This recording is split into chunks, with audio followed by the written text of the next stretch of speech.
Assalamualaikum warahmatullahi wabarakatuh. Perkenalkan, nama saya Haliza Meisarah dengan NPM 2203 10 10 10 051. Pada video ini, saya akan menjawab pertanyaan soal ujian akhir semester pada mata kuliah Hukum Acara Peradilan Tata Usaha Negara kelas MBKM dengan dosen pengampu Ibu Hadijah Rizky Lestari SHMH. Baik, tanpa berlama-lama, langsung saja kita ke video berikut ini. Baik, langsung saja ke soal nomor 1, yaitu uraikan syarat dan alasan mengajukan gugatan peradilan tata usaha negara serta sebutkan dasar hukumnya.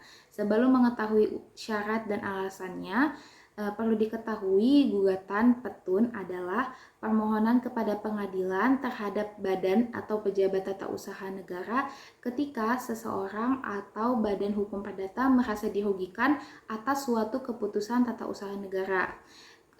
Keputusan tata usaha negara ini dapat digugat dalam gugatan tertulis yang nantinya akan diputuskan bahwa keputusan tata usaha negara ini dinyatakan batal atau tidak sah di pengadilan.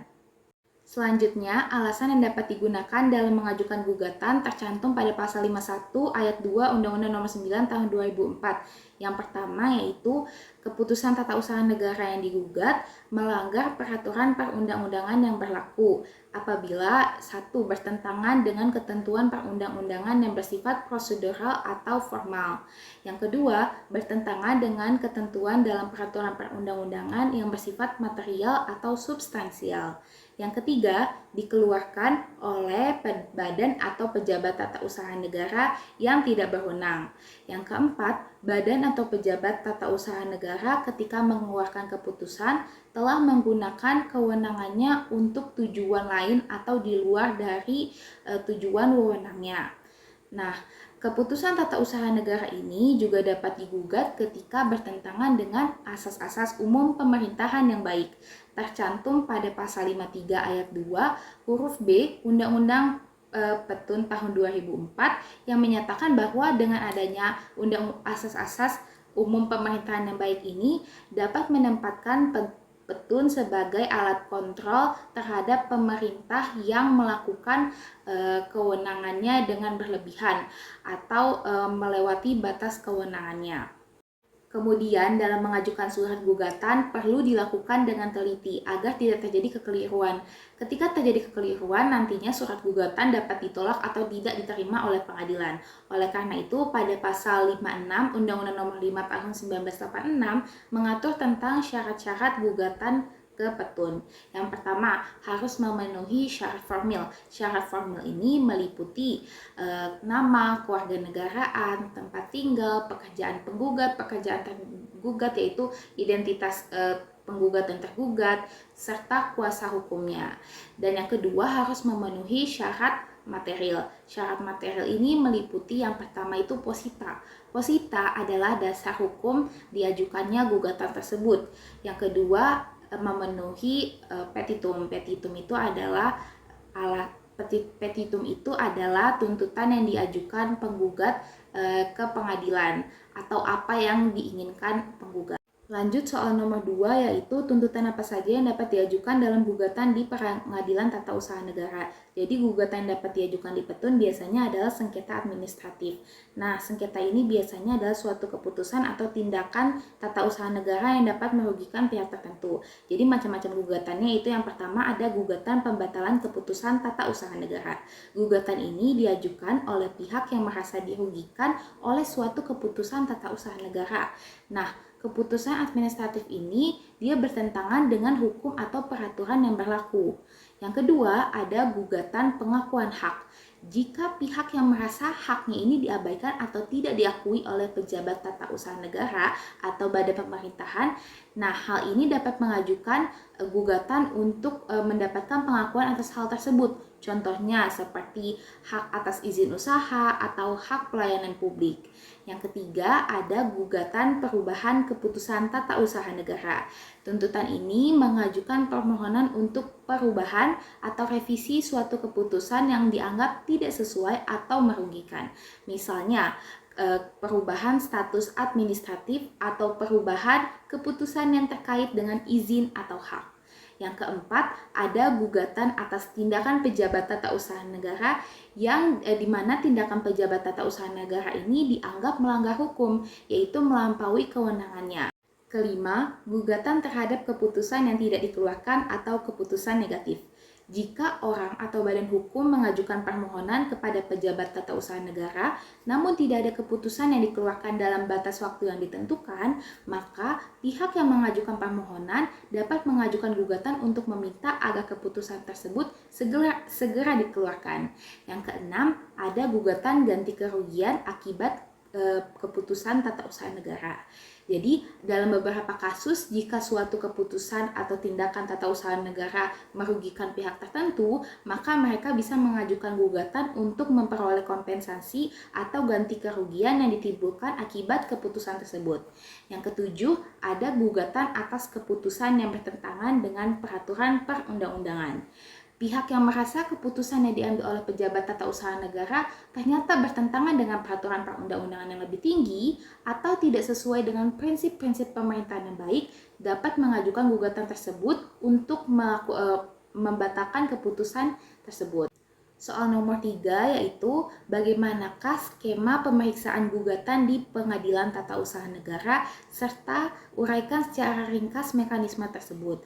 Jadi skema pemeriksaan gugatan di Pengadilan Tata Usaha Negara itu yang pertama ada pemeriksaan persiapan. Pemeriksaan persiapan ini diatur di dalam pasal 63 Undang-Undang Nomor 5 Tahun 1986 tentang Peradilan Tata Usaha Negara, di mana pemeriksaan persiapan ini dilakukan dengan cara musyawarah dalam sidang tertutup dengan hakim yang tidak memakai toga. Dan pemeriksaannya itu dilakukan oleh hakim anggota yang dipilih oleh ketua majelis. Jadi dalam pemeriksaan persiapan ini, keterangan penggugat, keterangan tergugat, atau keterangan pihak ketiga yang dianggap perlu itu wajib didengarkan semua. Nah, jadi sebelum pemeriksaan pokok sengketa itu, hakim wajib mengadakan pemeriksaan persiapan ini untuk melengkapi gugatan yang kurang jelas.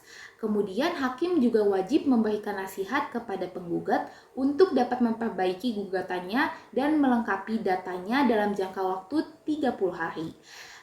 Dan dapat meminta penjelasan badan atau pejabat tun yang bersangkutan. Dan hakim juga dapat menyatakan dengan putusan bahwa gugatan tidak dapat diterima bila gugatan tidak diperbaiki dalam jangka 30 hari tadi. Nah, putusan yang tidak dapat diterima ini tidak bisa diajukan upaya hukum, namun dapat diajukan gugatan baru. Skema pemeriksaan gugatan di petun yang kedua yaitu ada prosedur dismissal. Prosedur dismissal ini tercantum dalam pasal 62 Undang-Undang Nomor 5 Tahun 1986 tentang petun. Nah, proses dismissal merupakan proses penelitian terhadap gugatan yang masuk di Pengadilan Tata Usaha Negara oleh Ketua Pengadilan. Dalam proses penelitian ini, Ketua Pengadilan dalam rapat permusyawaratannya memutuskan dengan suatu penetapan yang dilengkapi dengan pertimbangan bahwa gugatan yang diajukan itu dinyatakan tidak diterima atau tidak berdasar. Prosedur dismissal ini dapat diajukan perlawanan terhadap penetapan dalam tenggang waktu 14 hari setelah diucapkan. Dan yang terakhir, perlawanan tersebut akan diperiksa dan diputus di pengadilan dalam acara singkat. Putusan perlawanan tidak dapat digunakan upaya hukum. Pemeriksaan yang ketiga yaitu pemeriksaan acara singkat. Pemeriksaan acara singkat ini dasar hukumnya ada di dalam pasal 62 Undang-Undang Nomor 5 Tahun 1986 tentang Peradilan Tata Usaha Negara. Pemeriksaan acara singkat dilakukan terhadap perlawanan yang diajukan terhadap penetapan prosedur dismissal. Nah, pemeriksaan acara singkat ini dibedakan menjadi dua macam. Yang pertama itu ada gugatan perlawanan atas penetapan Ketua Pengadilan Tata Usaha Negara. Kedua yaitu ada gugatan perlawanan oleh pihak ketiga terhadap pelaksanaan putusan yang telah mempunyai kekuatan hukum tetap. Hal ini diatur dalam pasal 118 Undang-Undang Nomor 5 Tahun 1986 tentang Peradilan Tata Usaha Negara. Pemeriksaan selanjutnya yaitu pemeriksaan acara biasa. Pemeriksaan dengan acara biasa ini diatur dalam pasal 68 dan pasal 97 Undang-Undang Nomor 5 Tahun 2004 tentang Peradilan Tata Usaha Negara. Di dalam pasal 68 itu ada yang pertama, pengadilan memeriksa dan memutus sengketa tun dengan 3 orang hakim. Yang kedua, pengadilan bersidang pada hari yang ditentukan dalam surat panggilan. Yang ketiga, pemeriksaan sengketa tata usaha negara dalam persidangan dipimpin oleh hakim ketua sidang. Dan yang keempat, hakim ketua sidang wajib menjaga tata tertib dalam persidangan tetap ditaati untuk semua orang dan segala perintahnya dilaksanakan dengan baik. Kemudian dalam pasal 97 isinya meliputi yang pertama, kedua belah pihak diberikan kesempatan untuk mengungkapkan pendapatnya dalam bentuk kesimpulan. Yang kedua, hakim menyatakan sidang untuk ditunda agar memberikan kesempatan bagi majelis hakim untuk dapat mempertimbangkan segala sesuatu putusan sengketa. Yang ketiga, putusan merupakan hasil pemufakatan. Kecuali jika mufakat tidak tercapai, maka cara selanjutnya adalah diambil dengan suara terbanyak.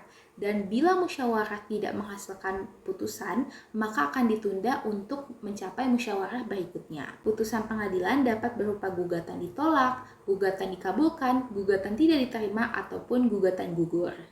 Kemudian, jika gugatan dikabulkan, maka dalam putusan pengadilan tersebut dapat ditetapkan kewajiban yang harus dilakukan oleh badan atau pejabat tata usaha negara yang mengeluarkan keputusan tata usaha negara. Kewajibannya yaitu yang dimaksud adalah yang pertama, pencabutan keputusan tun yang bersangkutan. Yang kedua, pencabutan keputusan tun yang bersangkutan serta menerbitkan keputusan tun yang baru. Dan yang ketiga, penerbitan keputusan tun dalam hal gugatan. Kewajiban tersebut juga diikutsertakan dengan pembebanan ganti rugi dan rehabilitas. Skema pemeriksaan yang terakhir yaitu pemeriksaan acara cepat. Pemeriksaan acara cepat diatur dalam pasal 98 dan 99 Undang-Undang Nomor 5 Tahun 1986 tentang Petun.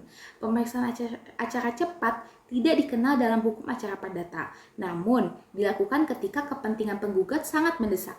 Apabila kepentingan itu menyangkut tentang keputusan tata usaha negara yang berisikan misalnya perintah pembongkaran bangunan atau rumah yang ditempati penggugat, maka pemeriksaan acara cepat dapat dilakukan oleh hakim tunggal dan tenggang waktu untuk jawaban dan serta pembuktiannya, pembuktian bagi kedua belah pihak hanya 14 hari dan tidak lebih. Sementara itu, ketentuan dalam pasal 99 Undang-Undang Nomor 5 Tahun 1986 itu berisikan yang pertama, pemeriksaan dengan acara cepat dilakukan dengan hakim tunggal. Yang kedua, dalam hal permohonan dikabulkan, maka ketua pengadilan dalam jangka waktu 7 hari setelah dikeluarkannya penetapan dapat menentukan tempat, waktu sidang tanpa melalui proses pemeriksaan persiapan. Kemudian, tenggang waktu untuk jawaban dan pembuktian bagi kedua belah pihak masing-masing ditentukan tidak melebihi dari 14 hari. Soal terakhir yaitu, jelaskan macam-macam putusan petun dan bagaimanakah upaya yang bisa dilakukan penggugat atau pengadilan dalam hal tergugat tidak melaksanakan putusan pengadilan dan berikan dasar hukumnya. Jadi, macam-macam putusan petun kalau menurut pasal 97 ayat 7 Undang-Undang Nomor 5 Tahun 1986 bahwa amar putusan petun dapat berupa yang pertama itu adalah gugatan ditolak. Putusan gugatan ditolak ini adalah putusan yang menyatakan bahwa keputusan tata usaha negara dinyatakan sah atau dinyatakan tidak batal. Yang kedua ada gugatan dikabulkan.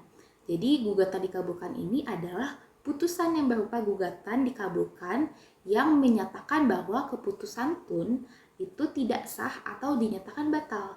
Dalam hal gugatan dikabulkan ini, maka dalam putusan pengadilan tata usaha dapat ditetapkan kewajiban yang harus dibebankan kepada badan atau pejabat tata usaha negara yang mengeluarkan keputusan tun itu sendiri, yakni pembebanannya yang pertama pencabutan keputusan tata usaha negara yang bersangkutan, yang kedua pencabutan keputusan tata usaha negara yang bersangkutan serta menerbitkan katun yang baru, yang ketiga yaitu penerbitan keputusan tata usaha negara.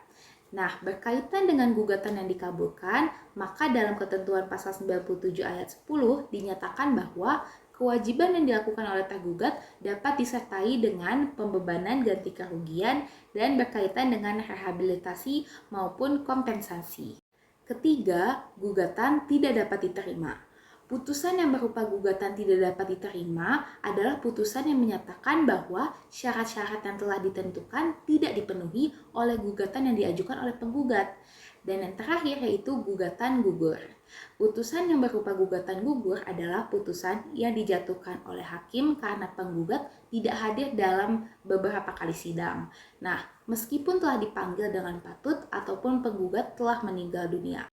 Lalu, bagaimana jika tergugat tidak melaksanakan putusan pengadilan? Nah, jika tergugat tidak melaksanakan putusan pengadilan, maka Undang-Undang Nomor 9 Tahun 2004 terletak pada pasal 116 ayat 4 dan ayat 5, yaitu adanya penjatuhan uang paksa bagi pejabat tata usaha negara yang tidak melaksanakan putusan yang telah berkekuatan hukum tetap. Nah, pembebanan ini berupa pembayaran uang paksa yaitu duang som atau sanksi administratif serta publikasi di media cetak. Pemberlakuan uang paksa merupakan salah satu tekanan agar orang atau pihak yang dihukum mematuhi dan melaksanakan hukumannya.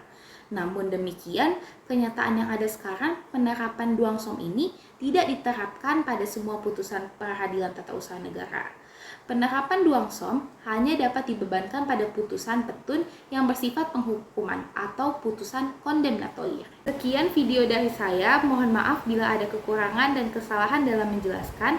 Terima kasih, saya pamit undur diri. Wabillahi taufiq wal hidayah. Wassalamualaikum warahmatullahi wabarakatuh.